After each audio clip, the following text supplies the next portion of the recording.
Seja toda a gente bem-vinda ao É Apenas Fumaça, um programa Fumaça onde se fala sobre a sociedade com quem quer falar sobre ela. Eu sou o Ricardo Esteves Ribeiro.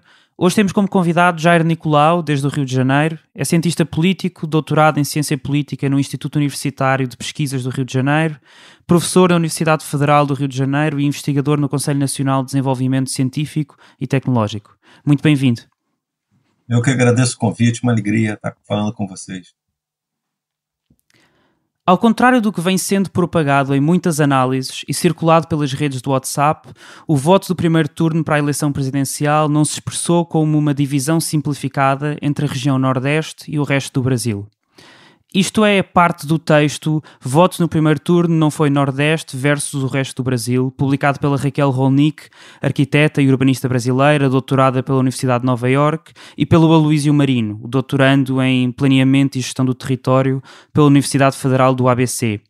Este texto foi escrito a seguir ao primeiro turno, mas tanto no primeiro turno como no segundo, falou-se muito sobre como estas eleições foram Nordeste contra o resto. Tu concordas com a Raquel e com o Aloísio de que não foi bem assim?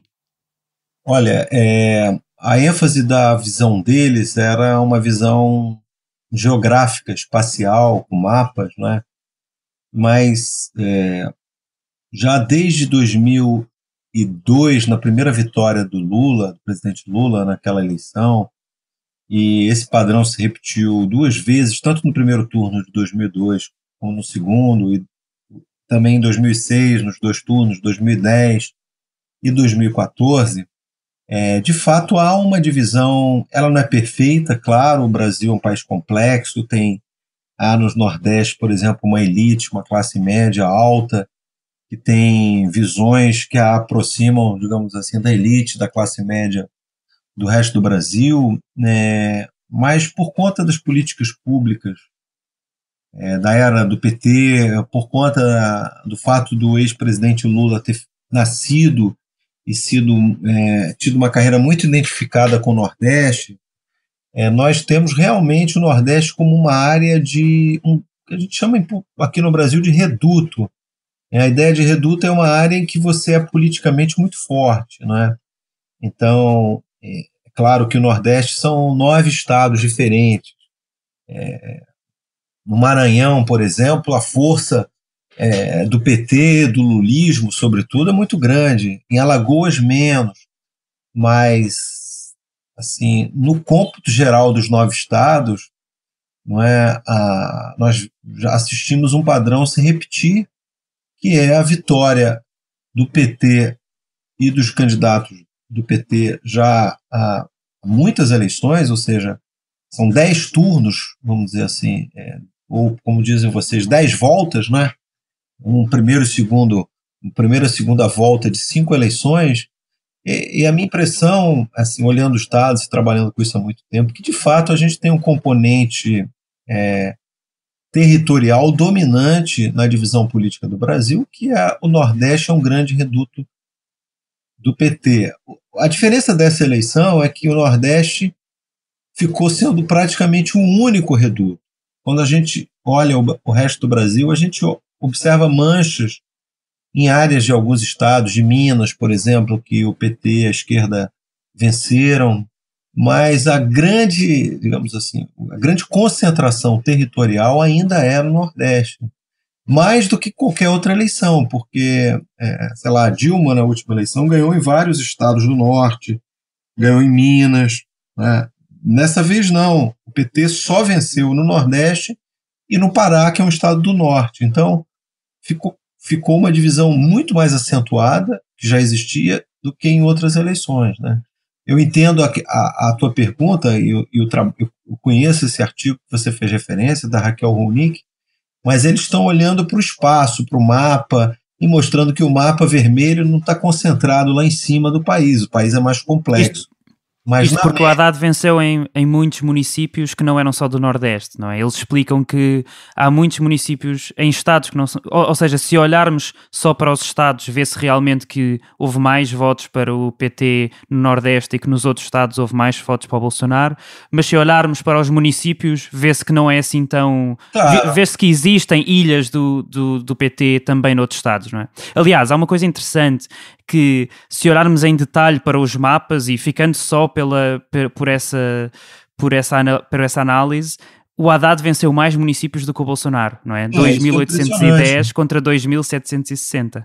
Isso é impressionante, porque ele venceu em municípios uma população muito pequena, né?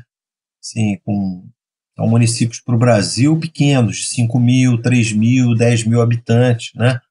E o Bolsonaro foi o candidato das grandes cidades. Então, quantos municípios você precisa de 2.000, 5.000 habitantes para dar uma cidade de São Paulo que tem 11 milhões e meio de habitantes, ou uma cidade como o Rio, que tem quase 7 milhões de habitantes?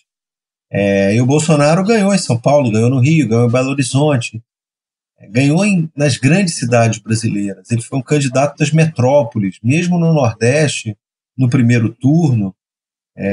Ele venceu nas capitais, em cidades grandes. Então, o Bolsonaro ele tem um componente de também ter sido um candidato independente da região do Brasil. É muito mais uma divisão de grandes cidades, regiões metropolitanas, de grandes centros urbanos contra municípios médios e pequenos. Então, você conta o número de municípios pequenos e médios, o PT vai bem, porque boa parte deles está no Nordeste, está no norte de Minas, mas lá mora um número muito pequeno de habitantes. E o Bolsonaro, talvez por conta da sua agenda, por conta do fato de ele não ter um partido organizado das pequenas cidades brasileiras, ele foi o candidato dos grandes centros urbanos, né? É uma divisão curiosa, porque até 2000 o PT era o partido da metrópole, e o PT foi se tornando o partido do interior do Brasil, desculpe a comparação, do Alentejo brasileiro, né? E tem perdido nas grandes cidades que se tornaram áreas mais de direita no Brasil. Então, esse é um fenômeno que já existe há muitas eleições e foi confirmado nessa. Quer dizer, o PT é o partido do Brasil profundo, não exclusivamente, é claro, e o PSL, o partido do Bolsonaro, se tornou nessa eleição o partido dos grandes centros, das áreas adensadas, das grandes cidades do Brasil, né? O jornal Estadão publicou também esta semana uma análise que mostra como o PSL ganhou em 97% das 1.000 cidades mais ricas brasileiras e o PT venceu em 98% das 1.000 cidades mais pobres.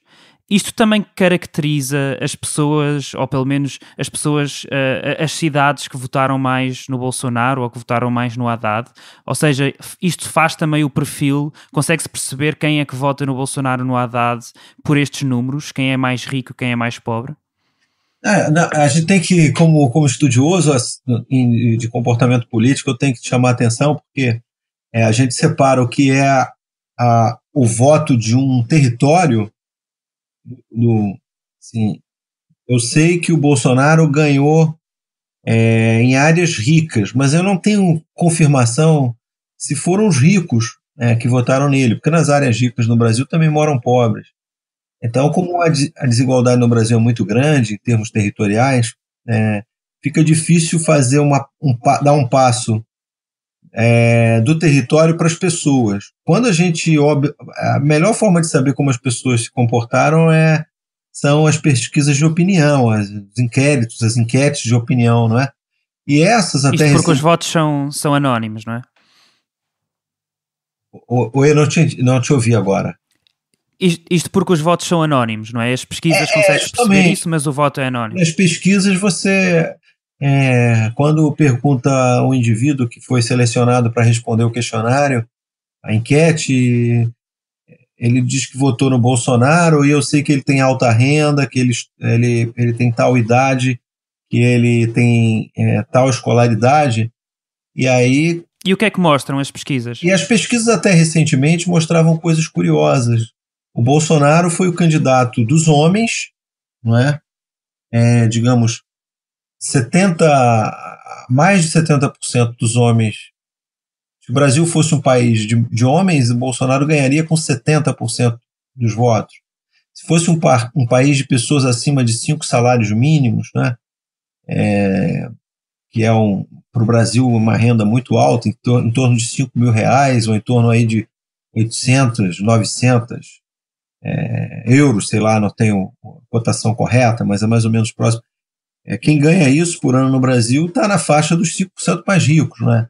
Então, entre os mais ricos, entre as mais escolaridades, a autoescolaridade média, a renda escolar, quem estudou até o ensino médio, Sudeste, esse é o típico eleitor do Bolsonaro, né?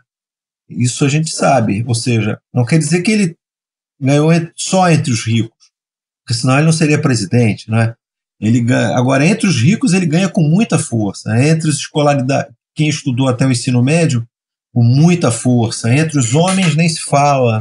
Entre os evangélicos, né, membros das igrejas evangélicas em geral, ele também teve em torno de 70% a 80% dos votos. Então, a gente observa certas características demográficas, independentes se estão no Nordeste ou se estão no resto do Brasil, não é?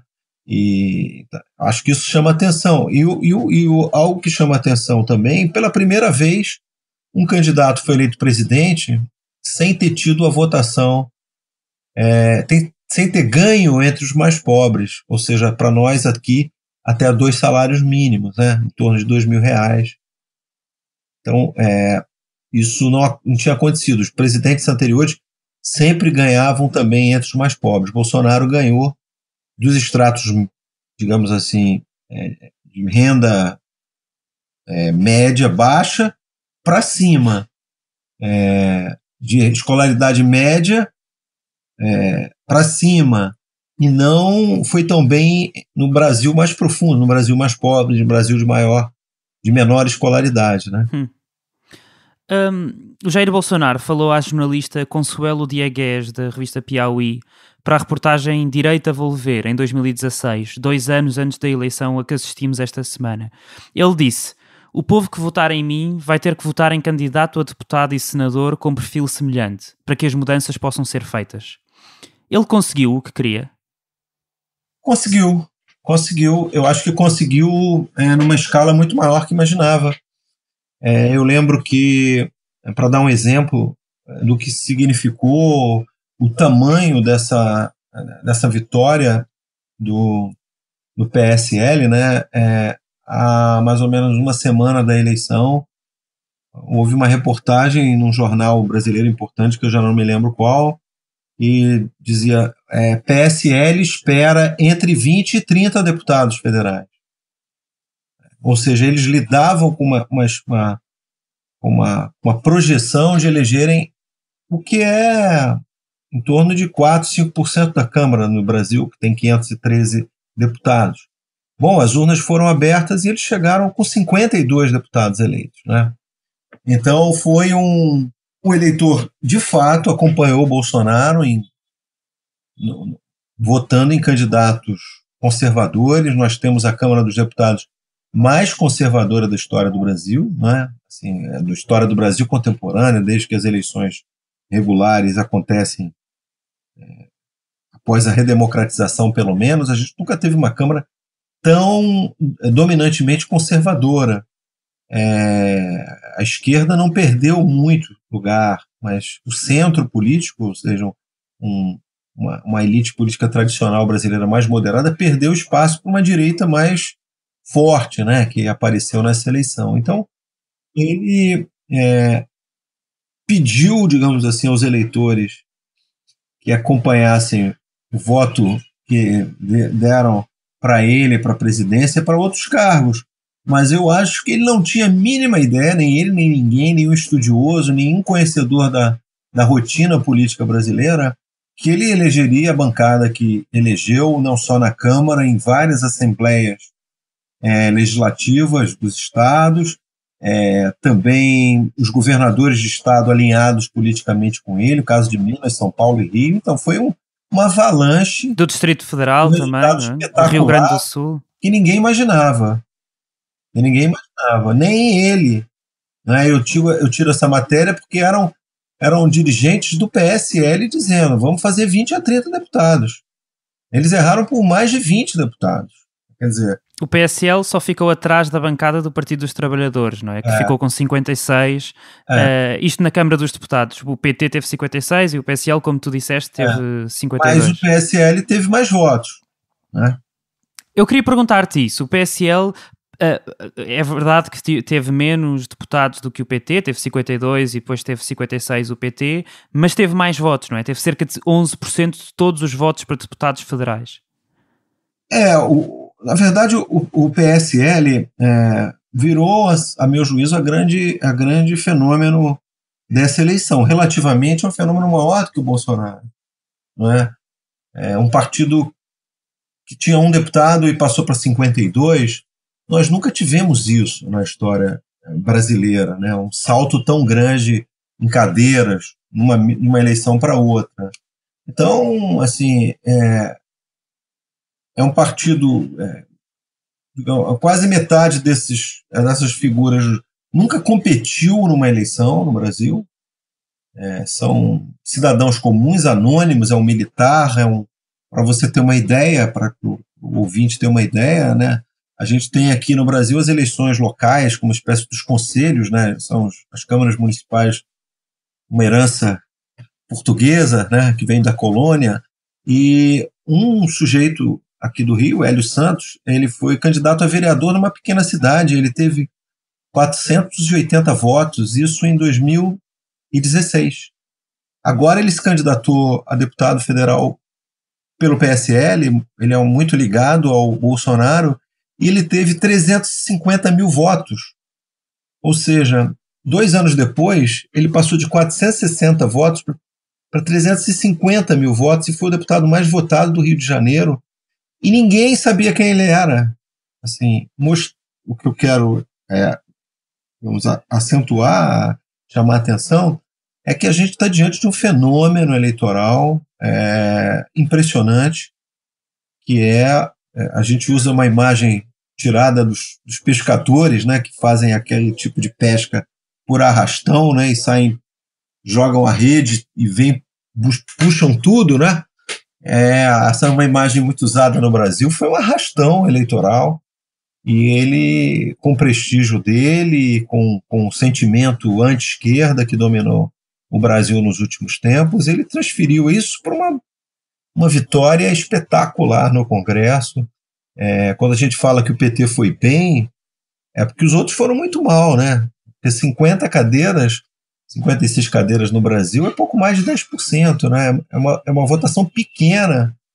Se a gente fosse olhar a Câmara dos Deputados portuguesa e dizer que um partido que tem 10% da Câmara ele é um partido importante, provavelmente não é tanto quanto aqui, que ele é o maior partido, né? Então, esse quadro muito disperso acaba dando uma impressão que o PT foi muito bem por ter feito a maior bancada, mas é uma bancada, é quase uma ilha numa maré de deputados de centro-direita, né? Assim, a gente tem mais ou menos 75% da Câmara de centro-direita, né? Uhum. Nós vamos falar sobre isso também. Os governadores que tu estavas a dizer que apoiaram Bolsonaro, o João Dória em São Paulo do PSDB, o Eduardo Leite também do PSDB no Rio Grande do Sul, o Romeu Zema do Novo em Minas Gerais, o Distrito Federal, por exemplo, o Ibanez Rocha, também apoiante do Bolsonaro, ganhou, que é do MDB, e o Wilson Witzel do PSC no Rio de Janeiro. É interessante que há várias matérias no Brasil, vários analistas que vieram a falar de como, por exemplo, Wilson Witzel era um perfeito desconhecido antes destas eleições. Aliás, houve muitas pessoas que tinham votado no Wilson Witzel e não sabiam sequer dizer o nome dele. Achas que nesta eleição, principalmente na eleição para governador, dizer que se apoia Bolsonaro era bom para as pessoas, ou seja, garantia uma eleição? Olha, acho que nós tivemos 2 fenômenos simultaneamente. Um é um desejo da população em renovar. Renovar é votar em políticos que nunca participaram da vida política, ou seja, eram cidadãos. O Zema é um empresário que concorre pela primeira vez e ganha a eleição no governo do estado sem dinheiro, sem tempo de TV, é um fenômeno. O Witzel aqui no Rio é um juiz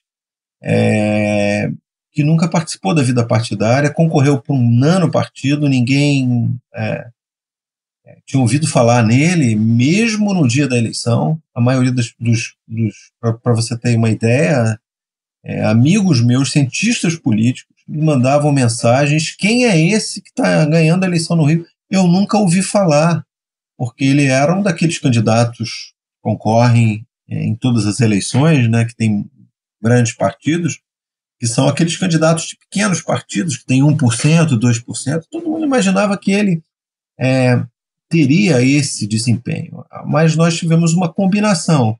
A força do Bolsonaro, ou seja, as pessoas ligaram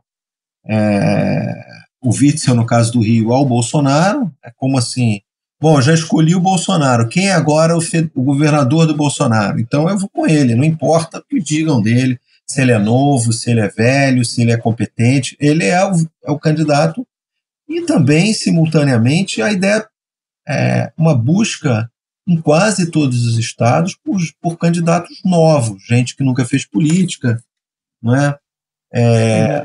Para dar um exemplo. Eu queria falar sobre isso. Nesta eleição votaram-se 2/3 dos senadores. Os outros 27 lugares mantêm-se agora e serão votados em 2022. Mas os maiores partidos do Senado, neste momento, ou pelo menos no Senado que toma posse em janeiro, são o MDB com 12, o PSDB com 9. Ainda assim, eles foram os dois partidos que perderam mais senadores de uma eleição para a outra, ou seja, de 2014 para 2017. Também na eleição da Câmara dos Deputados, o MDB foi o que mais perdeu cadeiras, de 46 eleitos em 2014 para 34 eleitos em 2018. O PSDB passou da terceira maior bancada em 2014 para a nona maior bancada, isto na Câmara dos Deputados, em 2018. Esta eleição foi, como tu estavas a dizer, a maior renovação do Congresso brasileiro desde 86. Desde a primeira, desde a redemocratização. Corrige-me se eu estiver errado depois. O que é que explica esta mudança?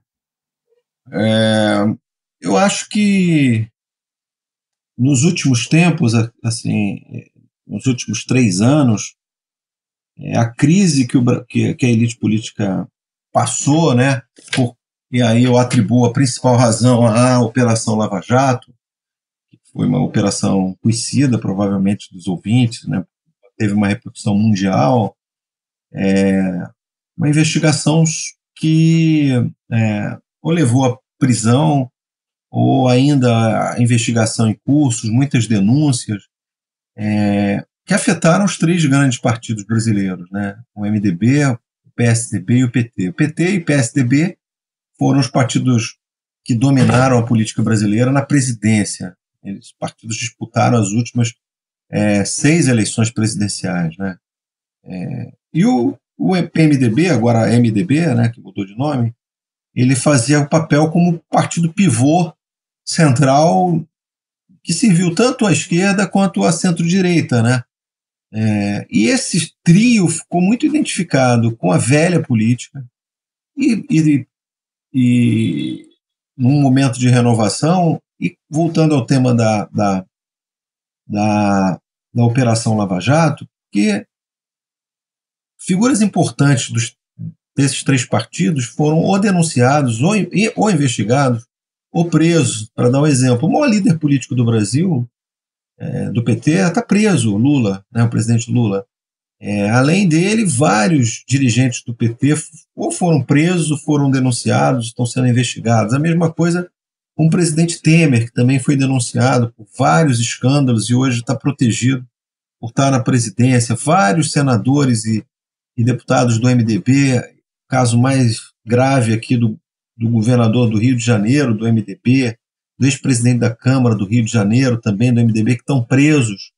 E o PSDB também, com denúncias com vários dos seus políticos tradicionais sendo denunciados, e o envolvimento do maior líder do partido nos últimos anos, o Aécio Neves, com uma ligação que veio à tona, que foi ouvida por todo mundo, mostrava os Ficou em segundo lugar em 2014, não é? Justamente,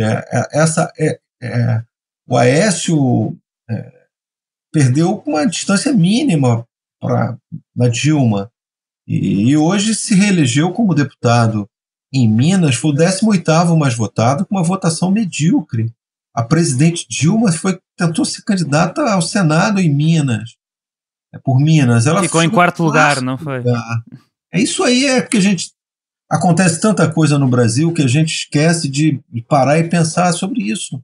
O que é uma ex-presidente da República que foi afastada num movimento dramático em que as pessoas diziam que ela foi afastada por um golpe e que agora nas urnas ela ia, digamos assim, mostrar para a população que ela voltaria para a política, um reconhecimento do eleitorado. Ela se candidatou e chegou em quarto lugar para o Senado, que é assim uma vergonha, não é? Para um candidato chegar em quarto, ainda mais na posição dela. Ela ganhou em Minas 4 anos seguidos, 4 eleições, né? 4 turnos, para ser mais preciso. E agora ela chegou em quarto para o Senado, que é um cargo em que a dispersão é muito grande, e eram 2 vagas.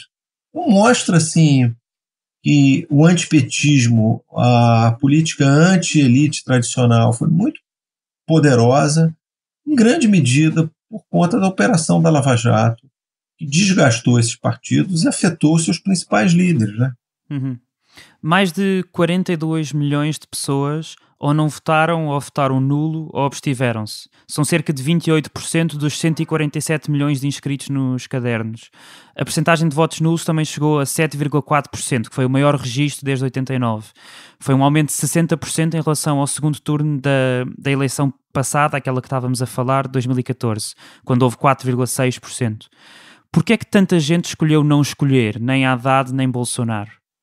Olha, na verdade, a taxa de abstenção no Brasil, ela não subiu expressivamente, é mais ou menos essa aí. Nós temos, apesar do cerca voto... de 20%. Apesar do voto ser compulsório no Brasil, de cada 10 eleitores, em média, 7, 8, mais para 8, comparecem às eleições, né? E 2 de 10 não comparecem, seja porque estão fora da sua cidade, porque aqui o voto no Brasil você precisa votar na cidade em que você tem registro, você não pode votar, morar numa cidade e votar em outra cidade, né? Esse é um limite que nós temos aqui.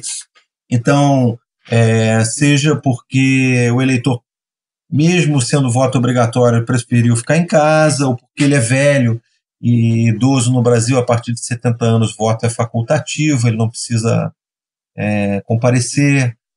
Na verdade, assim, a taxa de abstenção não foi alta, né? O que aumentou um pouco foram os votos nulos no segundo turno. Em torno de 7% foi no segundo turno, em torno de 3, 4 no primeiro. Foi um crescimento aí de 3 pontos. Mas a principal razão do voto nulo a meu juízo, a oferta, né?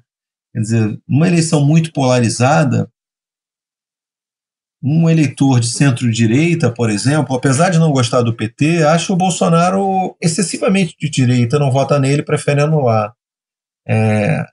Dá um exemplo, né? E um eleitor, às vezes de centro-esquerda, não gosta do Bolsonaro, mas acha que o PT é muito forte, porque, enfim, o PT é um partido que cometeu muitos erros, sou anti-Bolsonaro, mas não topo o PT, então anulo também. Então, acho que uma eleição com candidatos que ocuparam posições tão nos extremos, uma parte do eleitor de centro, seja de centro-esquerda, centro-direita, preferiu anular o voto porque não se vê representado nenhuma das duas forças. Mas da ponta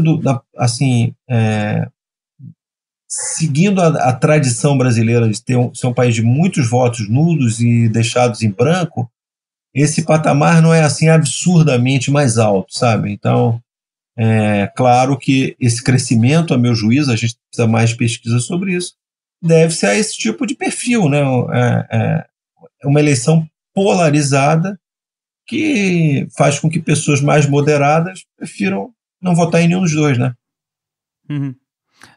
Jair Bolsonaro é deputado federal no Congresso Brasileiro, eleito pelo Estado do Rio de Janeiro desde 1991, há quase 3 décadas. Ele já foi membro de 8 partidos. Em março deste ano, filiou-se ao Partido Social Liberal, o tal PSL que temos estado a falar. Foi pouco mais de 7 meses antes das eleições. Podia ter sido qualquer outro partido. Podia, claro. O partido é o que menos importa aqui, nesse caso. Ele podia ter se filiado a qualquer legenda, qualquer uma. O Brasil tem 35 legendas registradas, né? E Legendas que são os acrónimos, não é? É o nome que a gente dá para partidos, é o sinônimo de partidos, né? Nós temos 35 partidos, e o político, para concorrer a um cargo, para qualquer cargo, ele tem que estar pelo menos 6 meses filiado a um partido. Não é? Se ele não tivesse se filiado ao PSL, ele teria que concorrer pelo partido anterior dele. Então ele teve muitas ofertas. O PSL era um partido que elegeu no máximo um deputado, não é, no Brasil, nas eleições que ele disputou. Sempre elegeu um deputado, né? Então ele escolheu um partido pequeno, que ele pudesse ter controle, que ele levasse o grupo político dele e estimulou. Veja bem, ele se filiou ao PSL a 1 mês do limite desse prazo aí de 6 meses. Ele se filiou 7 meses antes da eleição. Então como é que tantos outros deputados, como é que tantos outros políticos também se conseguiram nesse mês filiar ao PSL? Pois é isso que é impressionante, como é que ele em 1 mês ele levou políticos que não participavam da política se filiarem ao PFL. O período é muito curto para você atrair pessoas, ainda que sejam pessoas comuns que queiram entrar na política, você divulgar isso pelo Brasil, olha, se filia ao PSL na sua cidade, venha para cá, isso leva tempo. Então, a gente está falando de um candidato que fez esse estrago político, como a gente gosta de dizer aqui no Brasil, teve esse efeito impressionante sobre a política, estando ele teve 1 mês para filiar, registrar os candidatos no seu partido. Eu tenho a impressão, né, pelo jeito que as coisas andaram, é que se ele tivesse tido um pouco mais de tempo de filiar, por exemplo, os políticos no Nordeste, no Norte, para concorrer pelo PSL, ele provavelmente teria uma bancada muito maior. Essa bancada ela é gigantesca, mas é uma bancada de políticos que estão no partido há pouquíssimos meses, né? Que foram com ele, acompanharam, souberam que o partido que eles tinham que acompanhar o Bolsonaro era o PSL, se registraram no PSL. Mas enfatizar esses 30 dias eu acho importante, porque não é um movimento estruturado de meses que agora chegou, ou de anos que chegou ao poder. É uma coisa muito artesanal, montada às pressas, na correria, e teve esse sucesso todo. É impressionante, né? Tu escrevias num texto no Observatório das Eleições que na realidade o PSL era um partido novo. Sim, a meu juízo por conta dessas características, né? O nome é um partido que existe desde 98. Teve no máximo 1% dos votos, não é? 0,5%, 0,5%, 0,3%. Era um partido praticamente sem nenhuma relevância na política brasileira. Ele concorre e disputa e tem 11% dos votos, 12% dos votos. É um salto muito grande, quer dizer, não foi uma evolução do PSL, foi que o PSL virou outra coisa, virou uma legenda povoada para um movimento político que não tinha legenda e filiou-se no PSL porque era mais simples, mais rápido. Porque registrar um partido no Brasil é muito difícil, né?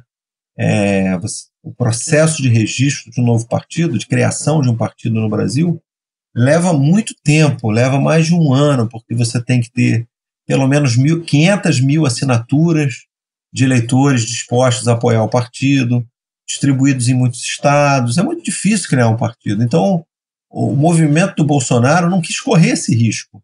Ele preferiu ocupar uma legenda, um partido antigo e relevante, e transformar esse partido numa grande força, o que de fato aconteceu. Então o PSL agora é o partido da direita brasileira, do bolsonarismo, mas podia ser o PZ, o PJ, o PZT, qualquer coisa. A sigla pouco importa. Não é? Simplesmente foi uma organização ocupada pelo movimento bolsonarista, né?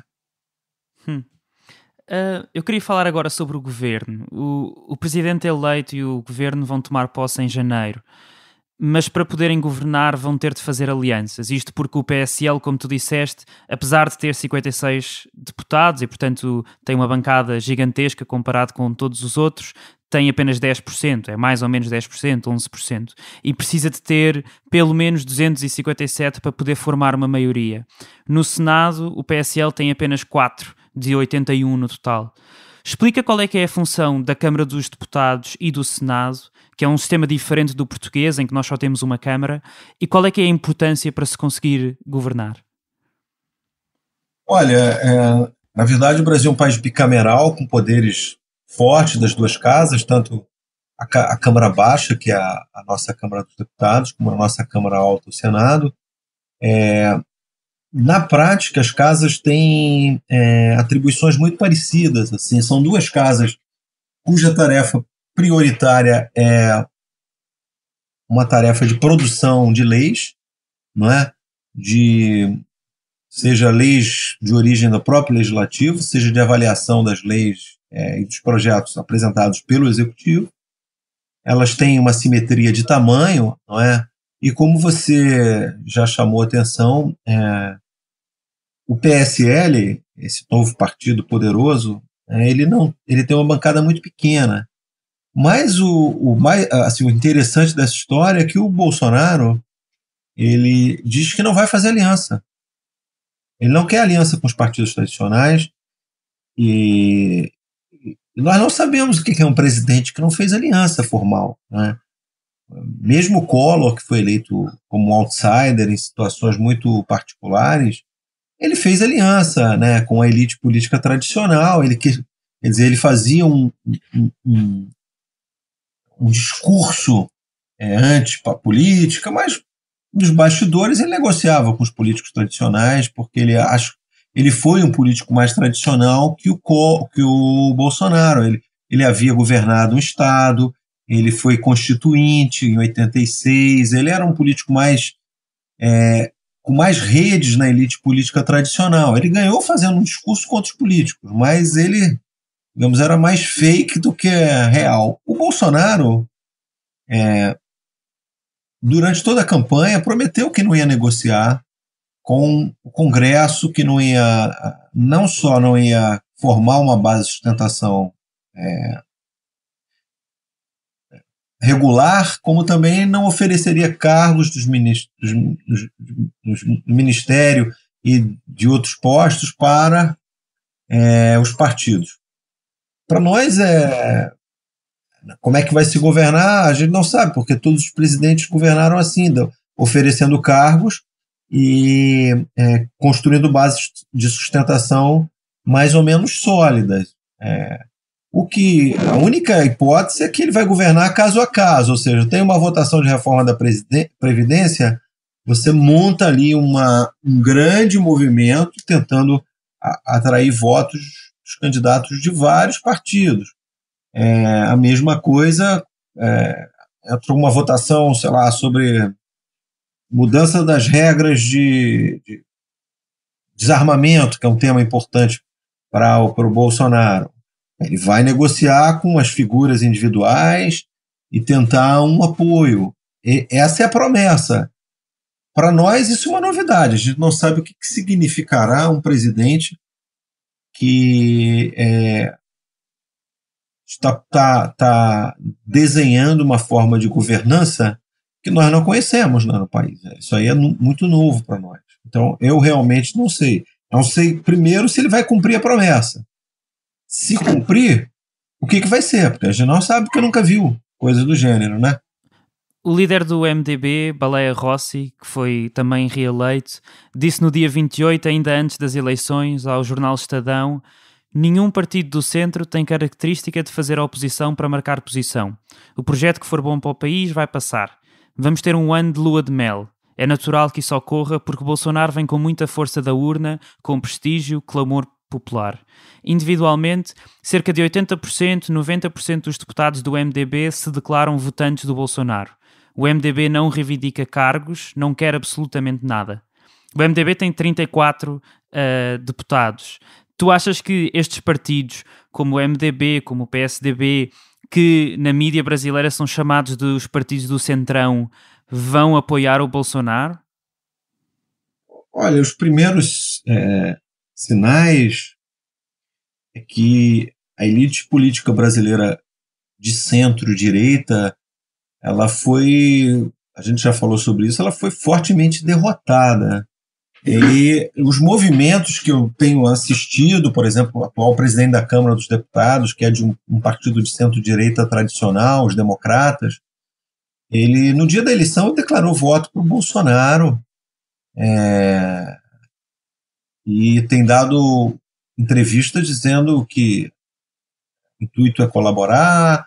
A minha impressão é que a centro-direita tradicional brasileira vai aderir ao Bolsonaro, apesar dele dizer que não quer. Não é? Ele diz que não quer ouvir falar de apoio formal, levar esses partidos para o governo. Ele quer distância dos políticos tradicionais, né? Pelo menos retoricamente. Mas, do outro lado, os políticos tradicionais de centro-direita, por conta da força do Bolsonaro, querem aderir ao governo, querem, enfim, participar do jantar, não é? Não querem ficar de fora. Quem vai ficar de fora, eu acho, são segmentos liberais, assim, desses partidos de centro, algumas figuras do PSDB, do MDB, esses provavelmente não vão fazer oposição, porque no Brasil também a gente tem essa característica, né? Um partido pode se dividir, uma parte adere ao governo, outra vai para a oposição. Algumas lideranças apoiam e outras não apoiam. Isso parece estranho, mas é assim que a política brasileira vai. Eu acho que a grande oposição ao governo vai ser uma esquerda que, somada, tem cerca de 100, 120 deputados, e aí um quinto da Câmara, se tanto, que vai fazer uma oposição mais combativa e, digamos, explícita ao Bolsonaro. Fora isso, a Câmara é muito conservadora e vai, por inércia, apoiá-lo. Claro que, quando os temas controversos aparecerem, que ferem os interesses desses deputados, das bases desses deputados, a coisa fica mais enrolada. Mas, formalmente, acho que não vejo grandes dificuldades para ele governar, ainda que seja desse jeito que ele diz que quer governar, caso a caso, sem montar base fixa. Agora, isso não dura para sempre, né? Você não pode governar um país 4 anos assim. As agendas mudam, o presidente perde a popularidade. Tem uma série de fatores que afetam, né, a forma que um presidente opera. Eu acho que ele está imaginando que ele vai manter o prestígio lá em cima, que a economia vai sair do buraco rápida, que as reformas fiscais não vão afetar os eleitores, que a reforma da Previdência não vai afetar os militares. Enfim, a agenda que vem por aí é uma agenda que necessariamente afeta os eleitores dele, né? Reforma da Previdência, cortes nos gastos, corte dos benefícios de segmentos específicos, fere os interesses dos seus apoiadores, e aí vem a cobrança, começam os conflitos. Eu não vejo assim uma lua de mel tão duradoura, sobretudo se ele quiser mexer nas questões fundamentais. E ele vai ter que mexer. A economia precisa de uma política desse tipo, né? Mais dura. Houve também 14 partidos que ficaram abaixo do que se chama a cláusula de barreira, que é uma regra que faz com que partidos que não atinjam um certo número de votos não tenham acesso a tempo de antena em televisão e rádio, nem recurso a financiamento partidário. Qual é que será a consequência desta cláusula de barreira na composição da Câmara de Deputados e nas alianças? Bom, esse foi a primeira reforma eleitoral feita no país, né, na direção de tentar enxugar um pouco o quadro partidário, né? É sabido que o Brasil tem a Câmara dos Deputados o sistema partidário mais fragmentado do mundo. Quando a gente São 30 partidos, não é? São 30 Foram eleitos 30. Mas não é só o número de partidos, é também o tamanho deles. Você diz que o maior partido do Brasil tem 10% na Câmara, não existe isso em lugar nenhum do mundo. Nenhuma Câmara do mundo que o partido maior tenha 10%.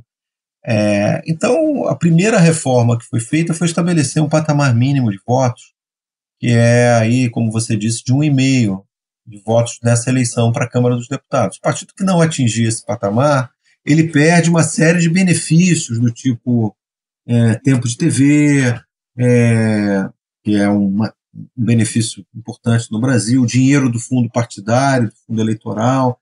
E esses 14 partidos dos 35 não atingiram. Então a gente ficou com 21 partidos que atingiram e provavelmente essa regra ela deve ser o começo de um processo de enxugamento, de redução do quadro partidário brasileiro. E o que é que vai acontecer? Para onde é que esses deputados vão? Para onde é que esses deputados vão se esses partidos deixarem de existir? Não são muitos, são em torno de 30 deputados. A lei, porque no Brasil tem outra especificidade. Um deputado ele não pode trocar de partido, ele não pode sair do partido no meio do mandato, senão ele perde o mandato. Mas para esses deputados cujos partidos não chegaram a 1,5% dos votos, foi facultada a possibilidade deles migrarem, se filiarem a uma outra legenda.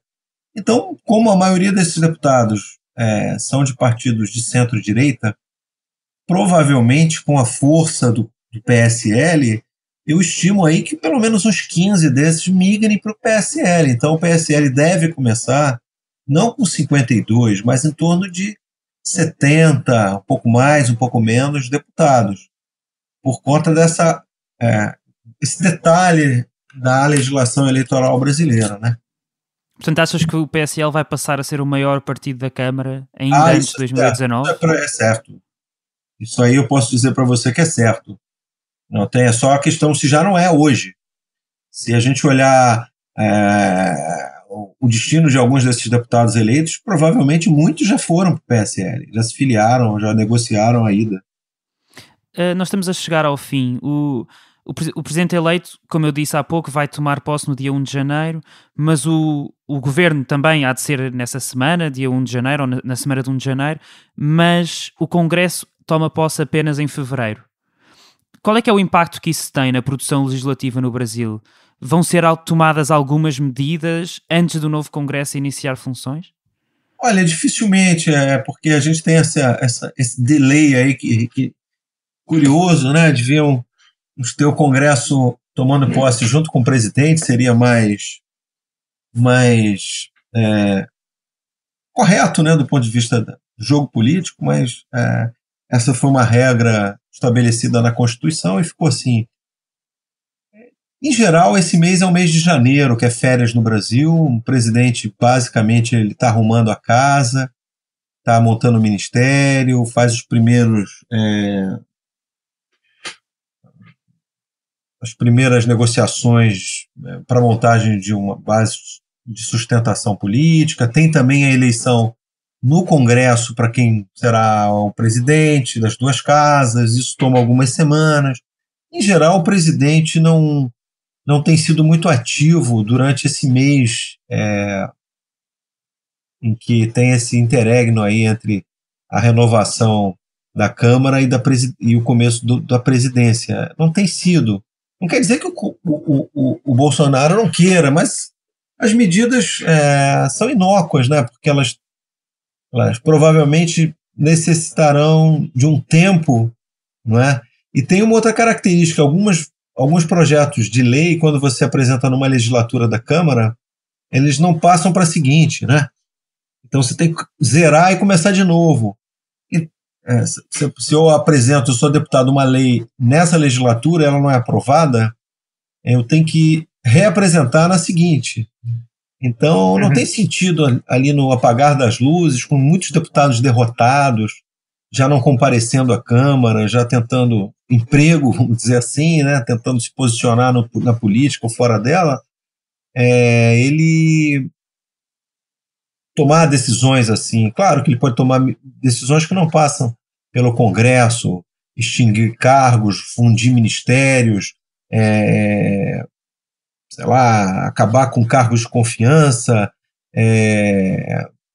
baixar decretos para mudar certos aspectos administrativos. Isso, ele pode fazer medidas de impacto que não passem por uma aprovação do Congresso, né? A gente tem que lembrar que o Brasil não é parlamentarista e uma parte da legislação, da gestão do executivo, né?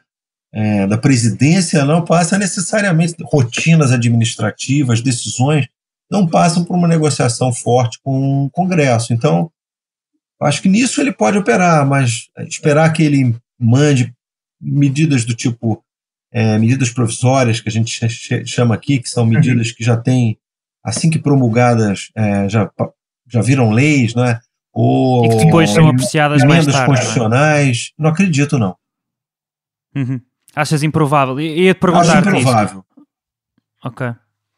O Paulo Guedes, que é futuro Ministro da Fazenda, em Portugal nós dizemos Ministro das Finanças, disse logo no dia a seguir à eleição, ou logo a seguir ainda, no dia 28, que as prioridades vão ser simplificar as relações laborais, reformar a segurança social ou reformar a Previdência, como vocês dizem aí, controlar gastos públicos, reduzir privilégios e privatizar.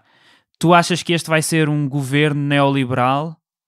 Essa é uma boa pergunta, porque nós temos à frente do Ministério da Fazenda, né, Ministério Econômico do país, talvez um dos economistas que mais seja identificado com posições hiperliberais, neoliberais, né?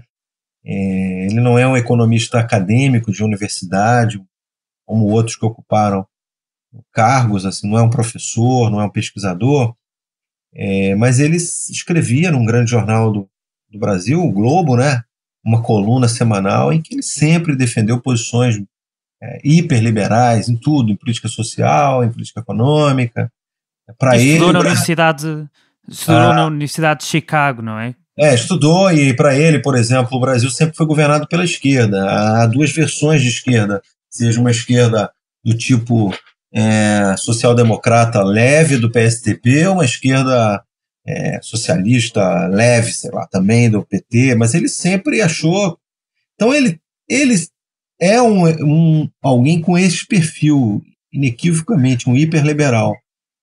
Tem duas dúvidas. Primeiro, que o Bolsonaro nunca foi isso. Ele estava muito mais próximo de um nacionalismo militar da época dos anos 70, né, que via, por exemplo, as estatais como empresas fundamentais para o desenvolvimento econômico do país, com empresas estratégicas para a segurança.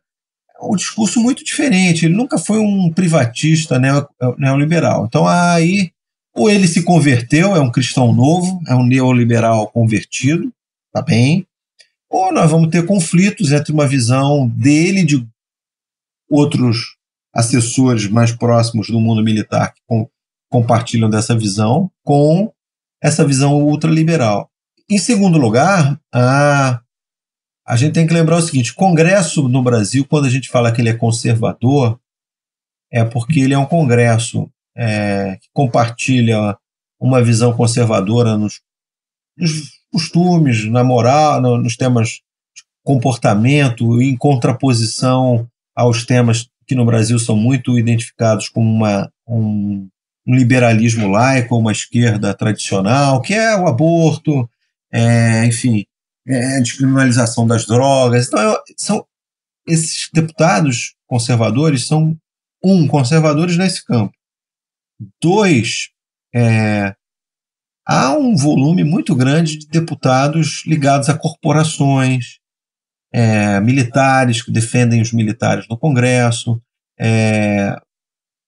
deputados ligados a territórios, a segmentos específicos do eleitorado, que são contra a reforma da Previdência, por exemplo, que estão lá em Brasília representando interesses de corporações, seja, sei lá, o sindicato dos professores que não querem mexer na Previdência, porque eles têm benefícios com a Previdência atual, não querem que modifiquem, que se estabeleçam novas regras. Isso para todos os lados. Então nós temos um Congresso que é conservador no campo moral, que é antipetista, é anticomunista, isso aí claramente, né, anticomunista para usar um termo do passado, agora é antipetista no Brasil, né? Mas não é neoliberal do ponto de vista econômico. É um Congresso, digamos assim, de um liberalismo matizado, aceita políticas de ajuste fiscal, mas desde que não firam os interesses dos eleitores. Aceitam a reforma da Previdência, mas que não mexa com os interesses das corporações que eles representam. Então, não é à toa que a reforma da Previdência não passa no país. É porque as corporações, mesmo com o Congresso sendo centro-direita, essa pauta seja fortemente identificado com a centro-direita no Brasil, não passa porque o Congresso ele é conservador nesse aspecto da palavra, de manter o status quo. Eles não querem mudar, né? Então eu não vejo que necessariamente ter uma equipe neoliberal, um hiperliberal à frente da economia, necessariamente tenha um casamento com uma maioria conservadora, que a gente tem que entender que conservadorismo no Brasil não é neoliberalismo, né? Este foi mais um episódio do É Apenas Fumaça, um programa Fumaça onde se fala sobre a sociedade com quem quer falar sobre ela. Muito obrigado, Jair Nicolau, cientista político e professor na Universidade Federal do Rio de Janeiro. Olha, eu que agradeço a oportunidade, um grande abraço para vocês. Esta entrevista foi preparada por mim, Ricardo Esteves Ribeiro, o Bernardo Afonso fez a edição de som, fazem ainda parte da equipa Fumaça Ana Freitas, Frederico Raposo, Maria Almeida, Pedro Miguel Santos, Sofia Rocha, Tomás Pereira e Tomás Pinho. A música é dos Lotus Fever. Ouçam mais episódios em fumaca.pt ou no iTunes, SoundCloud, Spotify, YouTube, Comunidade Cultura e Arte, Rádio Universitária do Minho, Rádio Alma Bruxelas e também noutras aplicações de podcast. Até já!